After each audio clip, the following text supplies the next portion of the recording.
one of my favorite parts of the debate was on the power of luck with Taylor Swift and just billionaire wealth accumulation in general.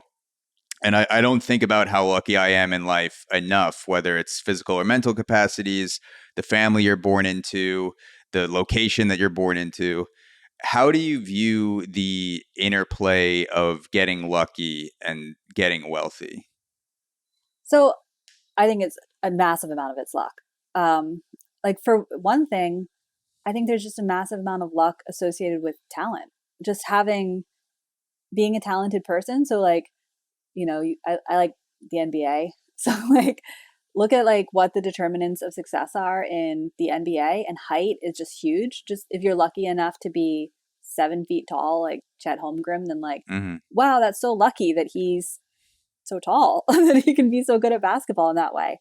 And so um, a lot of the luck is just baked in, before any social factors intervene. I think.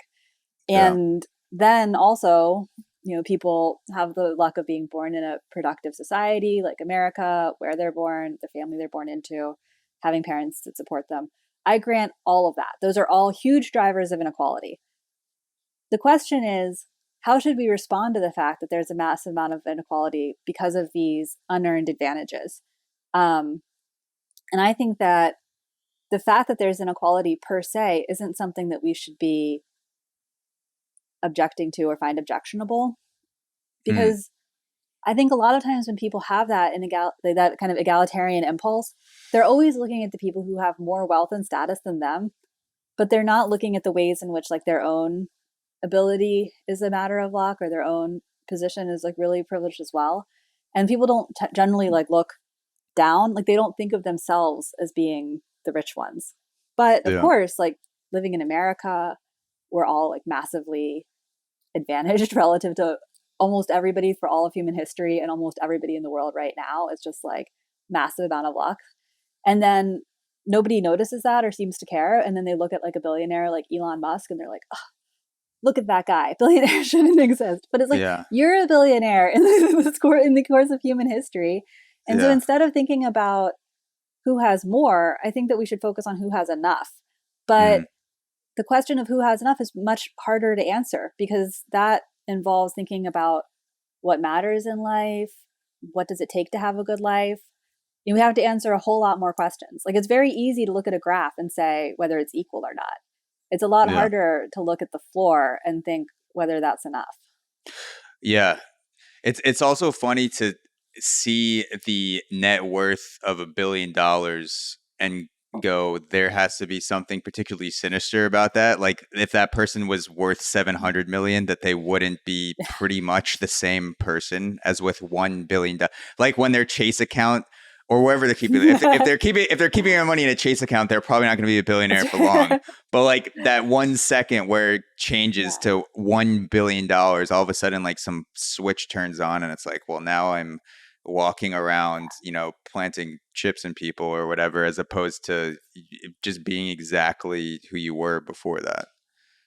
Yeah, when people are like, oh, there's no such thing as an ethical billionaire. Like, whatever theory you have that's making you think that would also mean that, like, a lot of 100,000aires are also, like, are not ethically acquiring their Yeah. gains as well. There's nothing about the number. It matters what the genesis of it was. Yeah.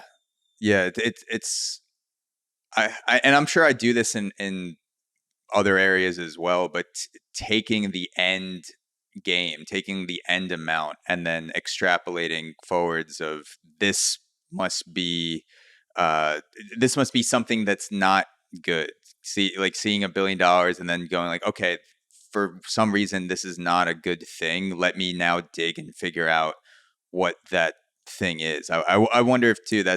that's just a selection bias where if you do have $1 billion, you have the capacity to do more things. And if you're doing more things, some of those things may be bad. So if you dig deeply Yeah. into any billionaire's net worth, or their story or their decisions, there's probably going to be a few bad things, like a lot of people.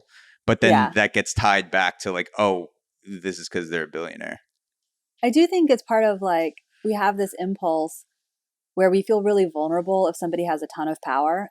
Like we're very worried about that, because we find it threatening to have somebody that's amassed like a massive amount of power or status.